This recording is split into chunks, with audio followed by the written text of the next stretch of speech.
आज तक रेडियो सुनता है सारा जहां।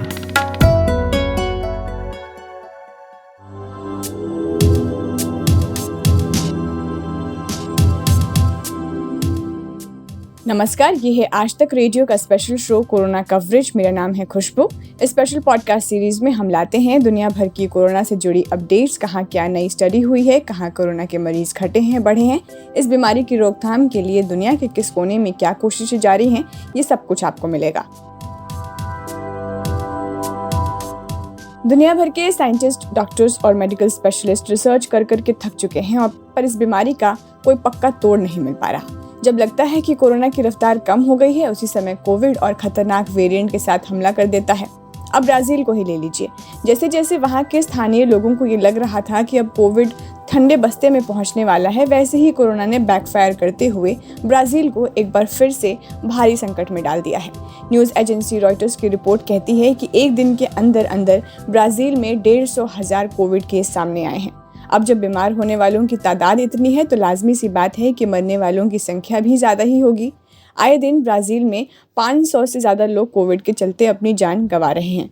भारत में भी दूसरी लहर के आने के बाद अब लोगों को तीसरी कोविड वेव के आने का डर खाया जा रहा है। देश में 2/3 लोगों को कोविड से लड़ने के लिए वैक्सीनेट किया जा चुका है, पर सवाल तो यही है कि आखिर वैक्सीनेशन के बाद कोविड जान का दुश्मन क्यों बना हुआ है। ब्राज़ील की वैक्सीनेटेड आबादी के बीच कोविड ने दोबारा से बैकफायर क्यों किया, और अगर भारत से कंपेयर करें तो क्या दोनों के हालात एक दूसरे जैसे ही हैं? भारत के लिए फिर क्या सीख छुपी है इसमें?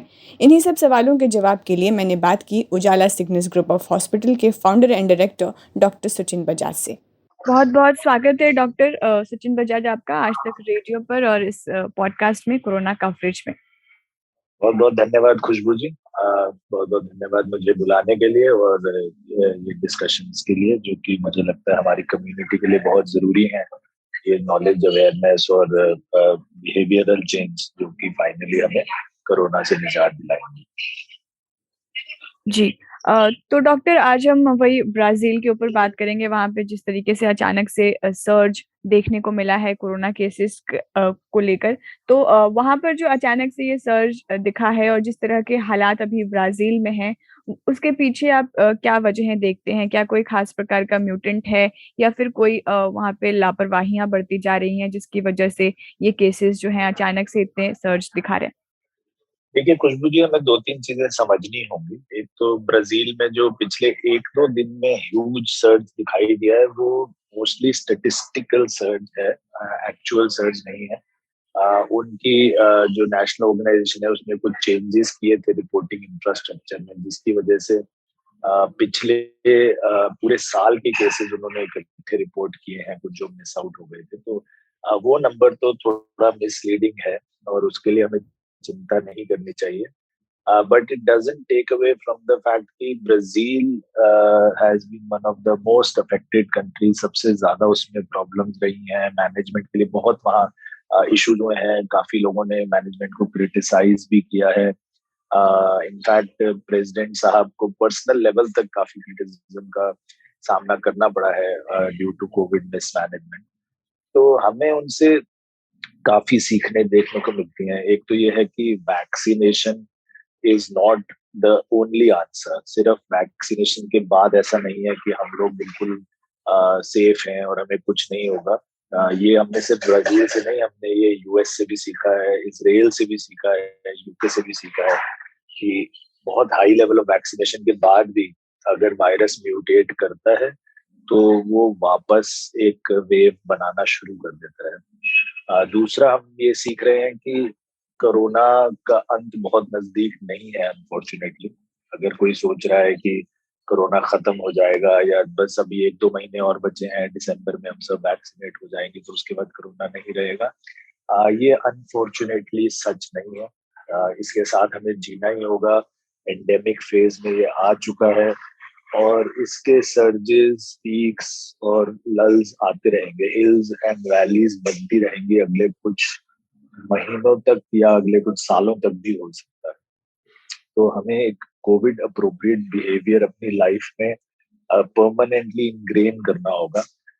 मास्क, सोशल डिस्टेंसिंग, सैनिटाइजेशन, ये सब चीजें हमारे साथ काफी दिनों तक रहने वाली हैं और कोविड सेफ बिहेवियर एक हमें अपने पूरे अंदर तक आजमाना होगा, उसको अंदर तक पूरा इनग्रेन करके ही चलना होगा। अगर हम नहीं करेंगे तो जो पीक्स हैं, जो हिल्स हैं, वो ज्यादा आएंगे, हायर आएंगे, मोर फ्रिक्वेंटली आएंगे। और अगर हम ये सब करके चलेंगे तो उम्मीद है कि हम लोग बहुत ज्यादा मैसिव वेव्स से दूर रहेंगे, बचे रहेंगे। और ये थोड़ा थोड़ा सर्जेस, जैसे हमने अभी पिछले कुछ दिनों में देखा, केरला में कुछ सर्ज आए, फिर वो धीरे धीरे कम होने लगे। अभी मिजोरम में थोड़े सर्जेस आ रहे हैं जो मैनेजेबल लेवल्स तक हैं। तो अगर ऐसे ही रहेगा तो ये हम मैनेज करते रहेंगे। बट हमें काफी कुछ ऐसा देखने को मिल सकता है कि स्कूल्स खुले फिर बंद हो गए, कुछ ऑफिस खुले फिर दोबारा बंद होंगे। ये सब चीजें मुझे लगता है अभी कुछ महीनों तक एटलीस्ट, और एट वर्स्ट केस कुछ सालों तक और चलती ही रहेंगी। जी। तो डॉक्टर, अब अभी अगर हम भारत के लिहाज से और ब्राजील के जो वहाँ पे चीज़ है, जैसे यहाँ पर भी डेथ्स अंडर काउंटेड हैं, केसेस अंडर अंडर काउंटेड है, वो ऐड ऐड ऑन करते रहते हैं। तो ये पूरे सिचुएशन जैसे मिलता जुलता है, और इन लोगों ने जो टेबल चार्ट्स हैं एक दूसरे को कभी सरपास किया है, कभी वो नीचे आए हैं, कभी वो ऊपर गए हैं, ब्राजील और भारत। तो अभी फिलहाल जो भारत का सिचुएशन है, जो रिसेंट वहाँ पर अभी हालात हैं कोरोना को लेकर, और ब्राजील में जिस तरीके के हालात है, उसमें आप क्या सिमिलैरिटीज देखते हैं और क्या डिससिमिलैरिटीज देखते हैं? देखिए, अभी तक ऑलमोस्ट 24 करोड़ के करीब हम केसेस देख चुके हैं। और यूएस, इंडिया, ब्राजील, ये सब टॉप कंट्रीज में है जो अफेक्टेड कंट्रीज नहीं है। और पॉपुलेशन वाइज अगर कंपेयर करें तो as a percentage of population Brazil, UK, ये लोग काफी काफी ऊपर रहेंगे as percentage of active cases. तो मुझे लगता है कि ये हमें सीखने की जरूरत है कि हमारी जो कम्युनिटीज हैं, हमारे जो बिहेवियरल पैटर्न्स हैं, साउथ अमेरिका और इंडिया के बहुत सिमिलर हैं, खाना पीना, लिहाजा, रहने का, वो सब काफी सिमिलर है।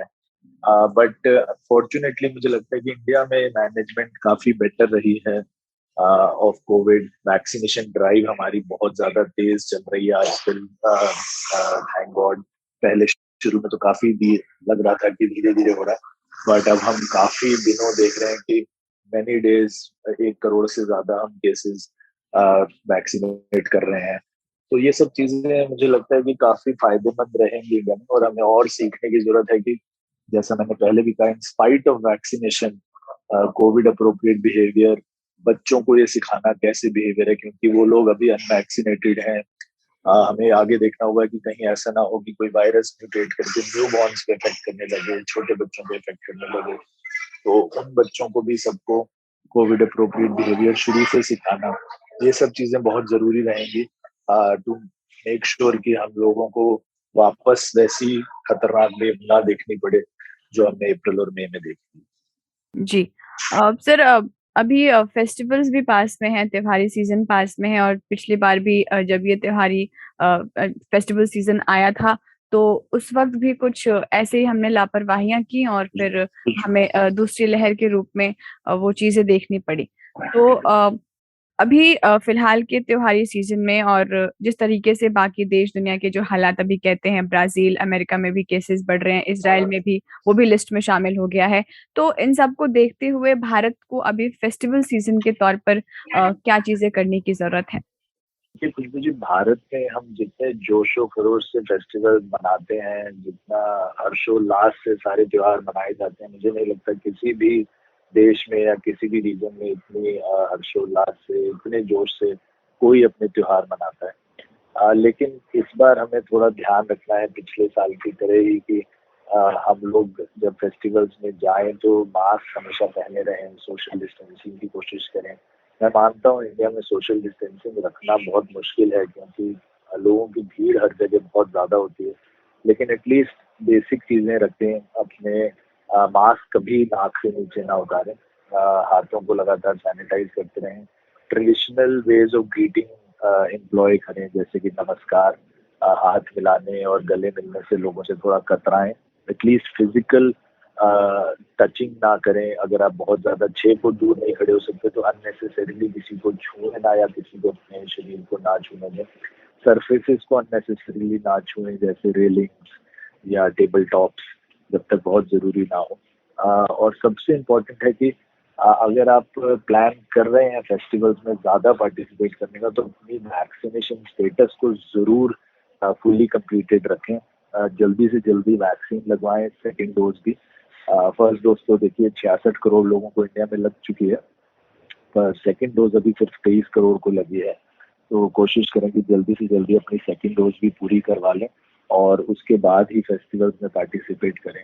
जो बूढ़े लोग हैं या बीमार हैं या बहुत यंग बच्चे हैं, उनको स्पेशली नसीहत है कि इस साल थोड़ा फेस्टिवल्स में ज़्यादा पार्टिसिपेशन ना करें, एक साल और रुक जाएं और अगले साल पार्टिसिपेट करें। ये सब चीज़ों का अगर हम ध्यान रखेंगे तो आई एम श्योर कि बहुत इजीली और बहुत सेफली ये फेस्टिवल सीजन निकल जाएगा और हमें बहुत बड़ी वेव नहीं देखनी पड़ेगी जैसा कि पिछले साल हुआ। डॉक्टर, म्यूटेशन से कितनी चिंताएं जुड़ी हैं? ब्राज़ील में तो दिसंबर में P.1 वेरिएंट मिला था, फिर साउथ अफ्रीका और यूके वेरिएंट है ही। तो अगर आने वाले दिनों में इससे भी खतरनाक वेरिएंट आते हैं तो क्या चैलेंजेस होंगे हमारे पास, खासकर जो वैक्सीनेशन हमारा कवरेज है उसमें? म्यूटेशन वायरस में जितने ज़्यादा आप रेप्लिकेशन करेंगे, जितने ज़्यादा लोगों को इन्फेक्ट करेंगे, म्यूटेशन के चांसेस उतने ही बढ़ते जाएंगे।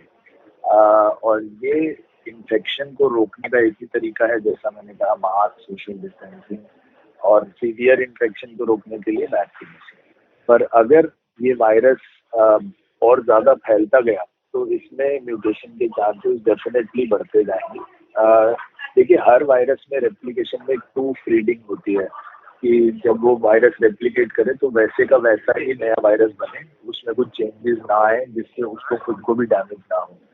पर जब ये वायरस बहुत ज्यादा लोगों में फैलता है, बहुत रैपिडली मल्टीप्लाई करता है, तो प्रूफ रीडिंग वाला जो मैकेनिज्म है वो धीरे धीरे फेल होने लगता है और कुछ ना कुछ परसेंटेज म्यूटेटेड वायरसेस की निकलती जाती है। अभी तक हम सिर्फ इस चीज में लकी रहे हैं कि जितने भी म्यूटेंट्स आए हैं उनमें वैक्सीन के खिलाफ एक्ट करने की ताकत नहीं बनी है। They are not vaccine resistant till now.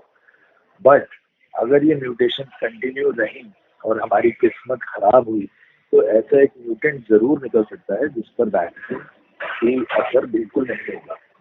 और ये it's not a question of if but only a question of when this mutant arises. ऐसा नहीं है कि म्यूटेंट आएगा ही नहीं, ऐसा वैक्सीन जरूर आएगा अगर इसी स्पीड से इन्फेक्शन चलते रहे। और क्वेश्चन यही होगा सिर्फ कि कब आएगा। तो उससे पहले, जब इससे पहले म्यूटेंट वैक्सीन रेजिस्टेंट निकलता है, उससे पहले हम सबको वैक्सीनेट करना जरूरी है। और इसीलिए दुनिया भर की सरकारें काफी जुटी हुई हैं। भारत सरकार भी अब जुट गई है कि बहुत तेज स्पीड पे करें। बट हम सबको ये भी समझना होगा कि it is not a problem of one city और वन स्टेट और वन कंट्री। ये ग्लोबल प्रॉब्लम है और जब तक पूरे वर्ल्ड को इससे हम नहीं वैक्सीनेट करेंगे तब तक ये प्रॉब्लम हमेशा चेंज होकर वायरस बढ़ता रहेगा किसी न किसी कंट्री में। जैसे यूएस में हमने देखा डेल्टा वेरिएंट ने बहुत कहर ढाया, यूके वेरिएंट में, साउथ अफ्रीकन वेरिएंट में, सब ने अलग अलग कंट्रीज में जाकर प्रॉब्लम की है। अब एक वेरिएंट जो जापान में पहली बार दिखा था वो यूएस में आ चुका है और उसने एक नर्सिंग होम में करीब 23 लोगों को इन्फेक्ट कर दिया है। बहुत ही कंटेजियस है। तो जो कंट्रीज अभी वैक्सीनेट नहीं कर पाए हैं, जैसे अफ्रीका में लेस देन 5% पॉपुलेशन है वैक्सीनेटेड, उनमें भी हम सबका रिस्पॉन्सिबिलिटी है कि हम उनकी हेल्प करें और उन सबको जल्दी से जल्दी वैक्सीनेट करने की मदद करें। तो ये थे डॉक्टर सचिन बजाज। बहुत बहुत शुक्रिया डॉक्टर। फिलहाल आज के कोरोना कवरेज को यहीं विराम देते हैं। मिलते हैं आपसे अगले रविवार। तब तक मुझे दीजिए इजाजत। स्टे कनेक्टेड, स्टे सेफ और सुनते रहिए आज तक रेडियो। नमस्कार।